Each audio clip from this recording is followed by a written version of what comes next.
All right. We're live now. I'm Daniel Healy with Matt Bagley, and this is Daily Downtime, a product of LFI. What up? All right. Yeah. So today's topic I'd like to talk about is space, the final frontier. Now that's a topic. But I want to be more specific. I want to talk more about. The cosmonauts. You know, like the space race during that time. All right. Yeah, because there's a lot of conspiracies. Many of them. There's a lot of conspiracies around about these guys, about the cosmonauts. You know, especially there's a big one. There's a really really big one about this lost cosmonaut. It's a female, and it was recorded a while ago, like in the 1960. Like I think it was recorded around that time. These Italian at the time in 1960, these Italian observers, like they owned a radio place. They recorded signals from space all the time. You know, that's what they did. They had a giant like microphone and everything. Amateur radio. Yeah, amateur radio. Yeah, they did radio work and everything. And they're just masters at audio. They're masters at audio. And there was this clip that they came to the U.S. government one time, to the public more like it, when they got this one transmission. I'm gonna play it for you here. Pulling it up now. Yep. Okay. Better come up. Yeah, it was May 16th, 1961 is when they recorded this song. So here it is.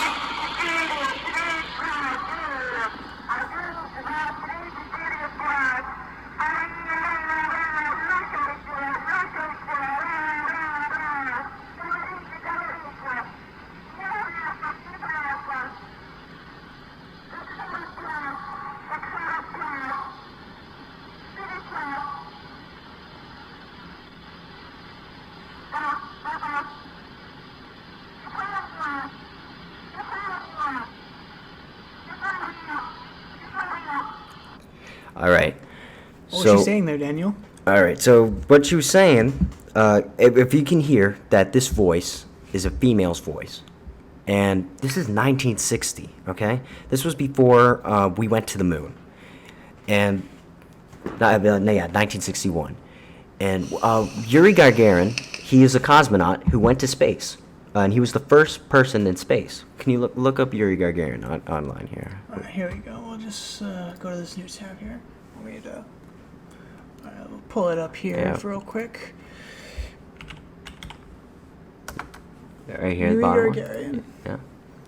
All right. So find out when he orbited the Earth. When he got to go to space. When he orbited the Earth, it was his early life, Air Force. Space selection. Scroll down. It was Vostok. Okay. So here we go. 1961. April 1961. And April 1961 is where he went to space. So if this happened in April 1961, and this recording was recorded in May, there's a lot of things that make us think about that, because I mean this female, the transmission. Oh no, it's not transmission. More like she was sending a distress signal. Yeah, she was sending a distress signal. And it's apparently that it sounded like it was a Soviet, a cosmonaut, a female cosmonaut suffocating, entering Earth's atmosphere. And that's how they heard it, because it was entering Earth's atmosphere. And when they asked the Russian government about it, they're like, that's not true. And they completely tried defrauding the crap out of these Italian brothers who recorded this. I can't pronounce their names, like Giudica Cordiglia brothers, the Giudica Cordiglia brothers, and you know they recorded that, and when they showed the public about that, they're like, hey, what's going on with this cosmonaut thing going on? You know, what's up with Russia's government? Because Russia's government is always on some sus stuff, man. They were suspect as hell. They've got plenty to hide. Yeah, they got plenty to hide. You know, it was the height of the space race. You know, the 60s. You know, it makes you think. You know, what if there were many other cosmonauts before Yuri Gagarin who went to space, but we don't know about that. Like they died. You know, the mission failed. They went tried off, covering them and they up. covered it up completely. You know, Makes us wonder how many of them there were. and one other thing that a lot of we've got to think both sides of the argument here. Now, I have reason to believe this is what I believe. I believe that there are some lost cosmonauts, and that Yuri Gagarin was not the first person in space. I believe that Yuri Gagarin was not the first person in space. But we got to think both sides of this argument here. So, what the Russians government at the time, they completely said that's not true, and it made the Italian brothers look like, you know, like they're making crap up. Now, if you click on the brothers, all right. Italian brothers. Yeah. Now, I want you to look at their legacy. Let's look at this legacy. Now, highlight the Achilles part all the way down, Achilles all the way to the investigation. So, it says that it worked for the Italian police, providing phone taps in criminal investigations. So, they helped. I mean, that's their legacy. So, they're known. They helped doing phone taps. They're known for their clandestine things. You know, they record things without people knowing or something. You know, I'm trying to find a way to explain it, but this proves right here. I feel like this proves right here that why would they lie about that? Why would they just make up a fake audio recording of a female cosmonaut asking for and what she was saying? I played the video, and what she was saying like she was saying all sorts of things like hold on, let me calling for help. Yeah, she was calling for help, asking if anyone was listening. Come in. That's what she was saying. She was saying numbers and saying yes, breathing, and oxygen. She was saying oxygen. I'm hot. So she says I'm hot. You know, that's like it's coming back to Earth's orbit. Now, when you come back to Earth's atmosphere, like from space, the capsule gets really hot because you're coming in at speeds, you know, like record speeds coming down, and it's slowing you down because, I mean, that amount of compression is enough to heat up. Yeah, object motion stays in motion. I forgot the Isaac Newton's laws. Look up Isaac Newton's laws. Object motion stays in an object in motion would want to stay in motion. Okay, let's see here. Well, unless a force acts on it. Now, what that means is that, you know, it's the friction, because there's friction on Earth, you know, but in space, you're in motion. You're going to keep going. Like if you're in space and you like you're in a space car, let's say it's a space car, and you hit the accelerator to 5 miles an hour, and then you get off the accelerator. You'll be going 5 miles an hour for the rest of your life, bro, until you hit something. Until you hit something in space. But that momentum in space continues and continues and continues. But when you're coming back to Earth, it's Earth's friction. You know how, you know, Earth's gravity is fighting with this thing. But so it was, so that creates heat. You know, have you seen Apollo 13? You know, in the movie when they're coming back and their capsule's just on fire. It looks like they're gonna die, but no, they're safe. They're safe inside. They're safe inside their capsule. Because if fire like moves in space, then it has enough oxygen to express the fuel is in it. Yeah, I mean, I would say that, but There's a better way to word that. Yeah, there's better ways to word that. That's just how I know. But so it's kind of, it makes you think. It makes you think like, Russia's government is known for covering up stuff. I mean, it's the Soviet Union we're talking about. You know, this was the enemy of the United States. And but like I said, you got to think both sides of the argument. Now, Russia, it's not like Russia has no deaths. There's not like there's no cosmonaut deaths. You know, that's another thing that puts their theory of the Russians hiding stuff kind of debunked. You know what I'm saying? Busted. Yeah. Let's just say that, because they've come out with there was 4 cosmonauts that died, but there's the first ones that died, that were 3 of them died in space. 3 of them died in space. There was no American deaths. No American astronauts have died past the K-Arman line. The Karaman line. Yeah, the K-Arman line. K-Arman line is the line in the Earth's sky. If you keep going up in a rocket, and once you pass the K-Arman line, you have entered space. That is space. There's no oxygen. You are in space. And so this is what happened. So 1970, June 30th, 1971. As you can see where the cursor's at, there were 3 fatalities. So what this is saying is that they undocked from their space station, entered Earth's atmosphere, and when they were entering Earth's atmosphere, they were trying to talk, how ground control, when you're talking to ground control on the way down, but they weren't getting any responses. They didn't know what was going on. I mean, they undocked successfully, but yeah.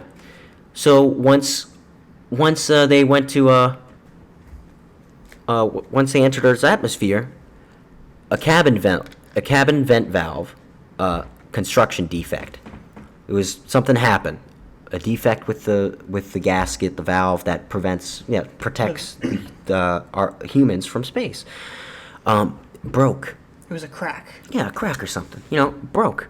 And when they found the bodies, when they came up to them, they found their bodies. They were sitting in their chairs, and I hear that I remember there was there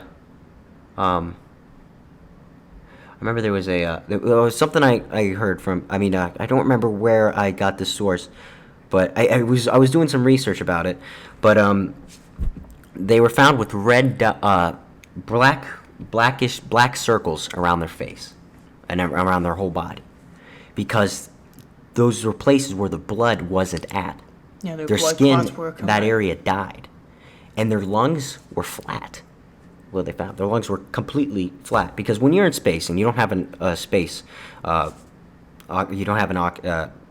on, what happens is that the air that you have in your lungs, and you're holding your breath in space, right? The air that you have in your lungs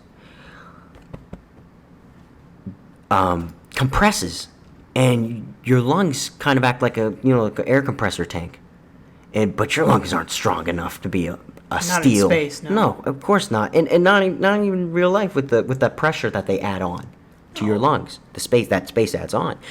So, yeah. So when the space when that happens,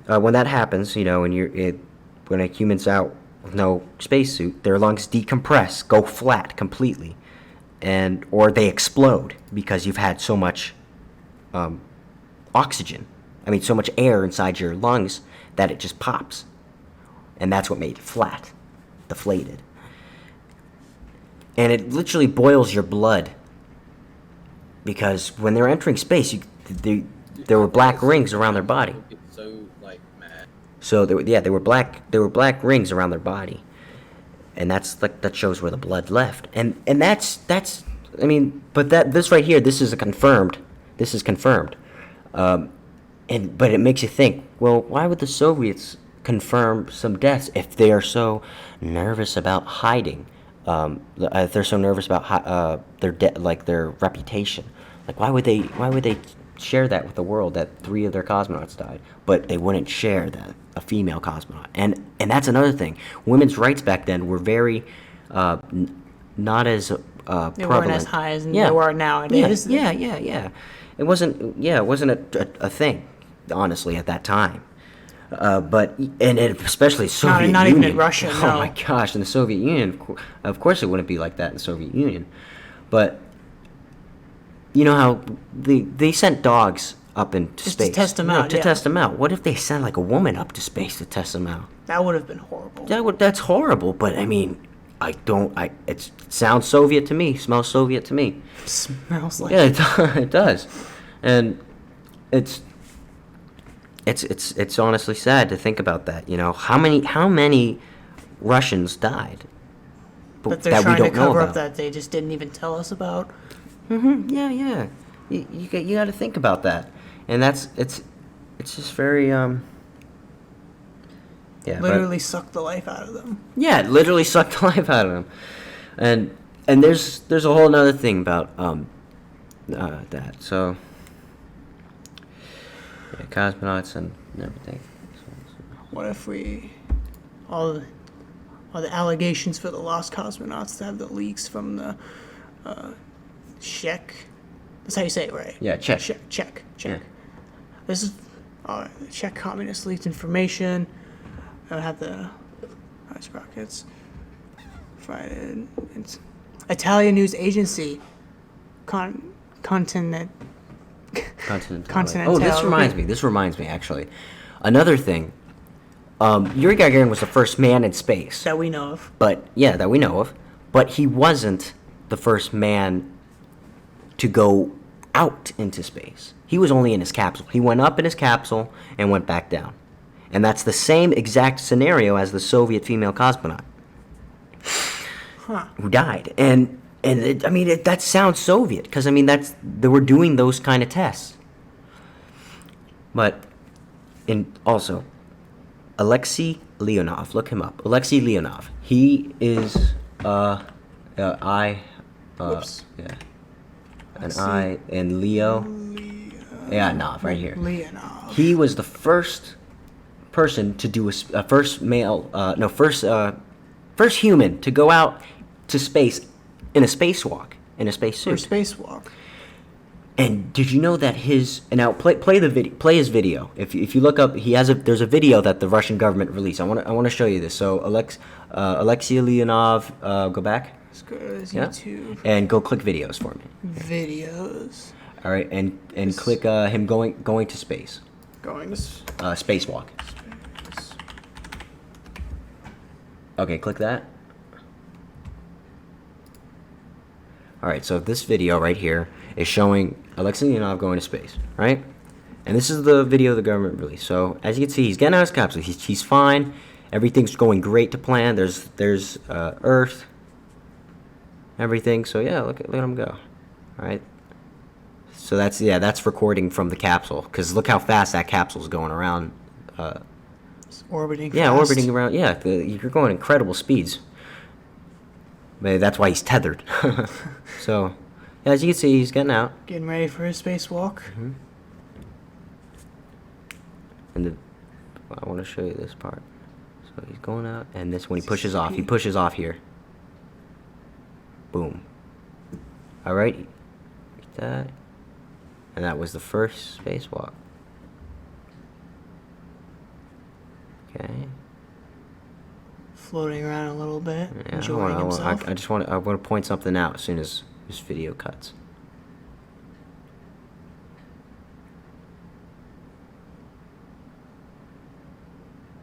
A lot more wires. Yeah, a lot more.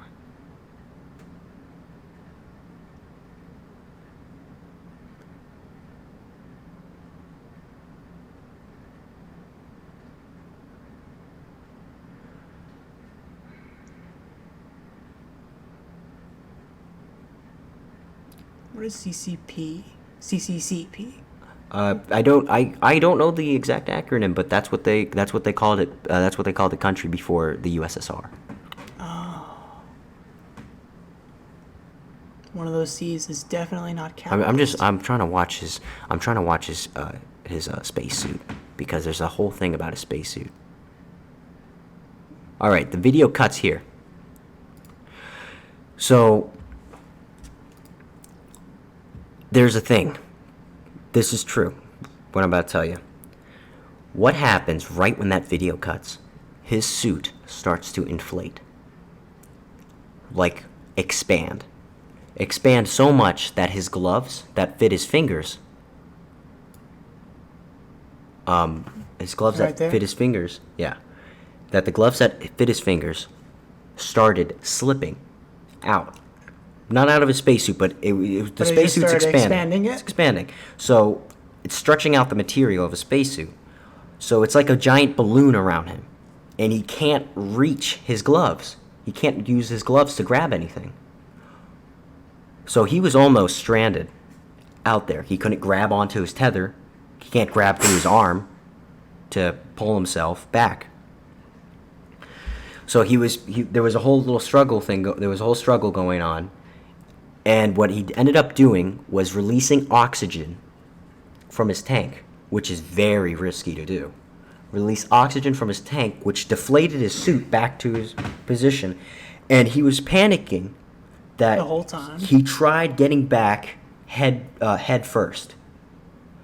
And the capsule was not designed to get back head first. It was designed to get back feet first. But he cut so much oxygen out that he could not stand another second. He could not stand like another couple minutes in space, because he would run out of oxygen. But But he in ended that up. moment, what else can you do? Yes, what else could he do? So he was trying to put himself in through the hole, and he finally made it. He somehow managed to do it, even though it was not designed for that, and he got back. Now I want to play the video of Alexei Leonov's first spacewalk. Look it up online and type in the thing. His almost a failure. Alexei Leonov. See. Oh wait. Oh, Leonov. yes. Spacewalk. Yeah. Okay. Spacewalk. All right, and almost a failure. Right here, first one. Nearly ended in disaster. Oh, there's an ad. Okay, how do I see When it? Alexei Leonov made the world's first spacewalk in 1965, it was hailed as yet another great success for the USSR in the space race against America. It was only after the fall of the Soviet Union that the West found out that whilst it may have been made to look like a success by the Soviet press, it was in fact teetering on the edge of disaster from the moment Leonov stepped out of the airlock to the point when the crew were rescued from a desolate location in a frozen forest. In 1961, Yuri Gagarin orbited the Earth to become the first human being to travel into outer space. Sure he was. Immediately on his return, Gagarin toured the world again, but this time grinning to international crowds as a celebrity ambassador for the Soviet Union. The Russians were apparently winning the space race, with 6 Vostok manned missions between 1961 and 1963. However, the pressure was on. The next Soviet space program had to maintain this momentum. The first plans to adapt the Vostok capsule were originally named Advance, and eventually would become to be known as Sunrise, or in Russian, Voshod. In America, the Gemini mission was aiming to fly multi-crew missions, and astronaut Ed White was in training to make the first spacewalk or extravehicular activity, or EVA. Sergei Korolev, the designer in charge of the Soviet space program, believed they could still beat the Americans to the punch. Adapting the Vostok single-seat design, the first Voshod capsule squeezed 3 couches at 90 degrees angles to the central spacecraft controls. The capsule was so cramped that the crew had to adhere to a strict diet just to fit in their seats. Designers considered every way to save weight and space. For example, the ejection seat mechanism was removed. This meant that if anything went wrong in the first 2.5 minutes after launch, there was no way out. This was undoubtedly a risky setup. Voshod's rocket was also adapted, a larger version of the R-7, uprated to reach the highest ever manned orbit. But the first flight of Voshod in October 1964 was a success, and in the first months of 1965, Voshod 2 was prepared and readied at the Baikonur Cosmodrome, Kazakhstan. On the morning of March 18, 1965, Voshod 2 lifted off, again setting records for speed and altitude in a manned space flight. Upon reaching orbit, cosmonaut Pavel Belyayev inflated the fabric airlock, a 7-minute process, after which Alexei Leonov climbed out to gain the first unencumbered view of the Earth from 475 kilometers, 295 miles in space. Leonov attached an external camera to film the historic spacewalk and appears carefree on the footage. But off camera, the first maneuvers were clumsy. As he pushed himself away from the spacecraft, he immediately entered a spin, jolting to a stop at the end of his 5-meter, 17-foot tether. After a few moments, Leonov noticed that his space chute was becoming misshapen. It was unexpectedly ballooning in the vacuum of space. His hands and feet were slipping out of the boots and gloves, and he realised that it might soon become impossible to re-enter the narrow airlock. He only had about 5 minutes of daylight left before the craft would be on the night side and it would become totally dark outside. Without referring to ground control, Leonov made the decision to slowly vent air from his suit until there was less than half the pressure remaining. But then he ran the risk of suffering from deep. So, right there, without the permission of ground control, is why he decided to do that. Now, what makes you think that? What if he did tell ground control, "Hey, ground control, my suit's ballooning. What do I do?" I don't think they would have told him to. They would do have been that. like, No. "You're on your own. Harsh, You but served that your probably country. would have been. Yep. You never existed." You know, and the Soviets are known for covering stuff up. So I mean, of course, he would cover up the lost cosmonaut theory about the female cosmonaut lost in space. But yeah, you can. Yeah, we'll be sure to tell your family and no one else. Decompression sickness. The low pressure worked and the suit regained its correct size. Leonov finally pulled himself into the airlock head first when he should have gone in feet first, causing him to struggle as he tried to turn around in the narrow airlock. This extra struggling caused his body temperature to soar, approaching the danger zone for heat stroke. Eventually, Leonov made it back into the capsule. Humankind had walked in space for the first time, and ground control radioed their congratulations. Leonov's relief must have been palpable. In a recent interview, he revealed that his spacesuit had been fitted with a suicide pill in case he wasn't able to make it back in. Fitted with a suicide pill. No other option, really? Yeah. I don't think astronauts have suicide pills. Not NASA, no. No. That's Like, how flawed it was. That's back how then. that's how flawed and how unsure they were. That's how determined they were to defeat the West, that they were really willing to sacrifice their citizens to go out into space without. I bet you they didn't even have the proper technology as the Americans did. Even though they were doing all this, they were all going to space and everything, and America was losing the space war because of that. They were becoming the first this, first that, first this, and that's when America did the first and completely landed on the moon. Landed on the moon. We won, technically. Yeah, we that's the point where it's like we won. But there's a whole other theory that maybe the U.S. government did that to, what's it called? Did a fake. It was a fake. Like it was a fake moon landing. Yeah. Like Stanley Kubrick directed it. Yeah, there's that theory that I'm not sure. And about, yeah, that's what's so weird. And there's pictures of lighting, like the lighting isn't right, you know? Yeah, actually. Wait, hold on. Oh, damn. Whatever. Yeah, because some people are like, this is, this Look up conspiracy. conspiracy. So yeah, I want to see these conspiracy kids. I want to know what they're up to. Kids. Alright, there's one that's like in black and white. They look like they're hopping around. You see it where it's like in fast motion, and it looks a lot more fake than it would have been. I'm just gonna click this one. Was here. it one small step for man and one giant leap for mankind? Or one of the most enduring conspiracy theories of all time? Oh, Can't breathe. Oops. damn it. My bad. Hold on. We have the facts. All right. Ever since mankind took its first steps on the moon, photos and videos from the mission have been picked apart, inspected, and dissected. But about 400,000 people worked on the Apollo program. And that's a lot of mouths to keep shut about such a sensational secret. In the 1960s, the space race was serious business, and America was desperate to beat the Soviets to the moon and plant a flag there. But did the government want it so badly that they faked the whole mission in order to ensure success? Some people think so. Conspiracy theories took off in the early 1970s, just a few years after Neil Armstrong set foot on the moon. This was the era of the Pentagon Papers and the Watergate scandal that rocked the United States. Some people were already distrustful of the government. The conspiracy theorists said the Apollo 11 moon landing was shot on a secret film set in the Hollywood Hills or a remote military base. The non-believers also say, take a look at the lighting in this photo. It's not real because the sun must be the only source of light in the image.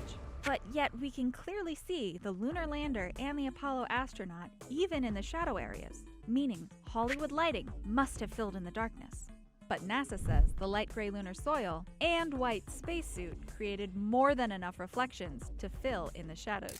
Lunar landing deniers point to this photo and ask, where are the stars? We're clearly not in space. But this picture is exposed for the brightly lit astronaut and lander, meaning it's not exposing for the dimly lit stars in the background.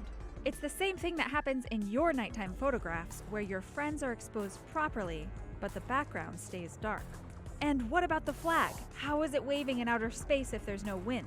Well, NASA engineers knew a regular flag would hang lifeless. Not so good for patriotic imagery. So they engineered a flag to look like it was moving in a breeze. And for most of us, this far-out flag has never looked better. Do you actually think that the flag that's on the moon right now turned white due to the radiation from the sun? Because I heard about that. I did hear about that, and I don't know how recent they've checked that. Like the last moon landing was probably like what, the 75? Something like that. One of the last Apollo missions. So anyway. I don't know if 1975, if the astronauts then said like, hey, the flag is white. But I mean, is that a theory? We got to find that out. But one thing I can tell about the whole you know what debunks this whole debunks the whole moon landing is fake theory, is because right there NASA explained why the lighting was like that. Is because of the lunar soil. The soil, yeah, that's what they said. And NASA, and again, they said that's a lot of mouths to keep shut on about the space landing. They would have had to read that in the terms and conditions. Yes, lying or something. Yeah, and I mean, you got to think, when you have to keep someone's mouth shut, you got to somehow pay them to keep their mouth shut. I mean, they are getting paid a lot at NASA. Yeah, that's right. I mean, well, yeah, they are, but back then, we got to talk back then. Oh yeah, back then probably not. We have to talk about back then times, but I mean, it's a whole lot of money. I mean, well, you got to think. Well, I'm trying to think both sides of the story now. All that money that went to the space, look how much the moon landing cost. How much money was put into the moon landing?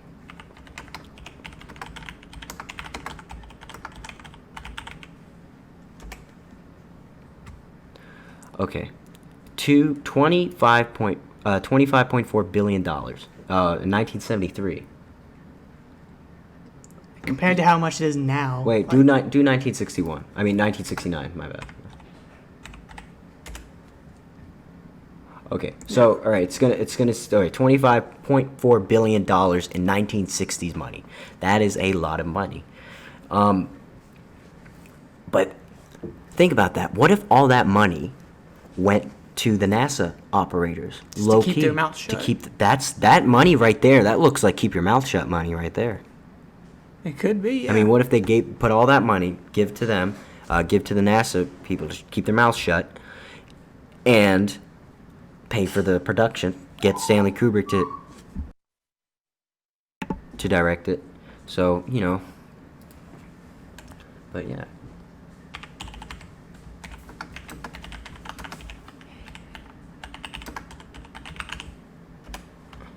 Whoops, I spelled that wrong. Yeah. So that movie cost $10.5 million, and that was a whole long ass movie. Now almost 3 hours. We only have how much footage do we have of the moon landing?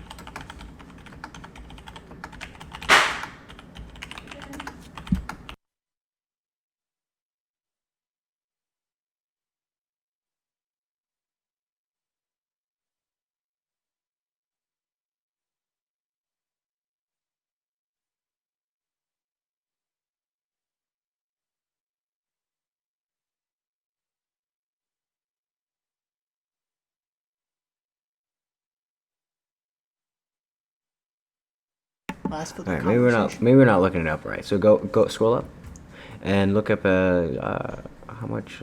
I don't know. So is all the footage? Okay, click that. Okay, 90 minutes. Okay, they got 90 minutes of footage. All right.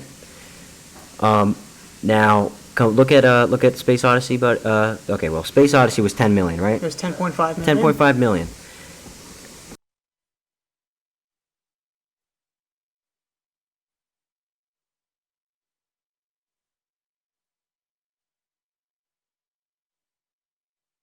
Okay, so Apollo, yeah, so 90 minutes. That's an hour and a half. Hour and a half. Yeah. And how long was Stanley Kubrick's movie? It was 2 hours and 44 minutes. 2 hours and 44 minutes. So that's That kind of debunks it right there, I mean, doesn't it? yeah, that does, but think about that. 90 minutes of filming, and it's, I don't know, it's just, only 10 million was used for 2 hours worth of footage. Yeah. But they only got an hour and a half. Why 25? I mean, if we're doing the math here, that 25 billion looks like, shut your mouth money. So that's a whole nother thing. What if the government is lying to us? Because because it was around the time, as the video stated, when the government wasn't very trustworthy. I mean, we had Nixon. Nixon, he was very, very suspect. Watergate scandal. He resigned. I mean, what else can cause failure to the people, to the United States? I mean, how do we know if our government is telling the truth? But again, NASA's approach to the theory was, hey, it's a lunar soil that you know how that reacts with the light. That creates another source of light from the moon. Because think about it. The moon is also really bright Yes, as well. the moon is reflective at night. That's How can we see the moon? it. Because that's how we see it. It's reflective. It's like a reflective coating material over that thing. Sometimes you can actually see the moon during the afternoon or evening time. So Yeah. it's like it's already reflecting enough. So that right there proves the point that we landed on the moon 1969. But. Is it really worth that much just to win against Russians? Since they were clearly trying to win against us as well. But They've clearly been lying too. Communism, the thing was, communism's bad because communism was like anti-religion. And America was like, religion. And Founded on religion. Hell yeah, so it's, I don't know. But it just makes you think. It makes you think about who do we trust, in our history, but all right. We don't know. Well, I think we covered. We've covered quite a lot. We covered that topic of the cosmonauts. So I wanted to get the point across. All right. So, this is Daily Downtime with Daniel Healy and Matt Bagley. Matt Bagley. Yeah. All right. Thank you for joining us today, and we'll see you next week.